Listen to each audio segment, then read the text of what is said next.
Ears ringing and throat raw, Kira blinked and tried to make sense of what she saw and felt. Getting past the rancid smell took a little effort, but she could piece some details together. A lantern hung from a pole in front of them and cast an eerie glow over the cavern. She wasn't walking, and the men weren't carrying her, just a gentle bobbing motion. A bench seat pressed into her cheek, but there was no vehicle ceiling. Her hands were zip-tied behind her back, her feet bound with a worn black belt. The crick in her neck told her she had been lying in this awkward position for quite a while. The bobbing was gentle, rhythmic. They must be in a boat. The skiff, or what she could see of it, was a combination of hodgepodge materials and shoddy work. Numerous coats of paint, some fresh, some older and half-chipped, covered the metal siding. A can filled with dead fish sat by the bow. The source of the stench. Blowflies fluttered around the disgusting fish in their different stages of decomposition. Kira held her breath and only moved her eyes to see who was in the skiff.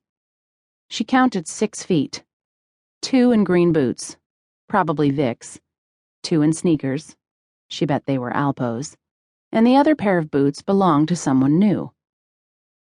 She tilted her head a bit and saw what looked like green-hued water beneath them. Too much effort. Easing her head back into its awkward resting position, she waited for the ringing in her ears to stop.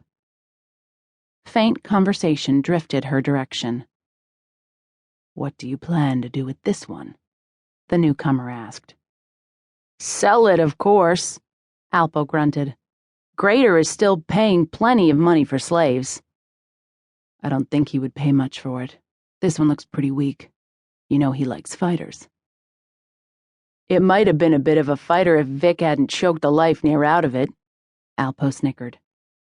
Kira desperately wished she could see the new guy's face.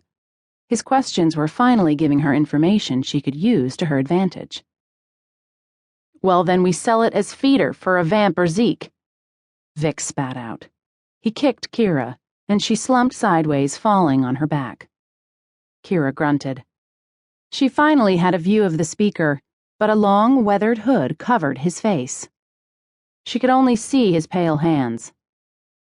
"It's human. You brought a human down here? How dare you go against the ban from scavenging the surface world? The penalty is a month in lockup or worse. The games." What Grader doesn't know won't hurt him, or the price none, if you keep quiet." Alpo stood up, and the skiff rocked back and forth. "You don't plan on making trouble, do you?" He cracked his knuckles threateningly. The hooded cloak swerved Kira's way and then looked out over the river of sewage they were floating on. "No, I could get in trouble just by association. Risk your necks, not mine." They were quiet, and only the occasional sound of an oar correcting their course interrupted the silence. Lights flickered across the cavern ceiling as they picked up speed. The skiff skimmed the water smoothly until something large knocked against the bottom of the boat. Vic, his face twisted in worry, reached for the bucket of dead fish. She heard the knocking again, and something bulky slammed into the boat. It swayed and tilted, letting sewage spill over the side into the bottom. Kira lifted her feet to avoid the reeking water that ran towards her body, but she couldn't avoid it. Cold soaked into her clothes, and she gagged at the smell that now permeated her khaki pants and t-shirt. "Dang it, Vic. Are you going to toss in the chum, or are you waiting for the thing to ask you on a date first?" The cloaked man snatched the pail and tossed the dead fish into the green depths. The knocking stopped, followed by a splash and a deep bellow from beneath the water.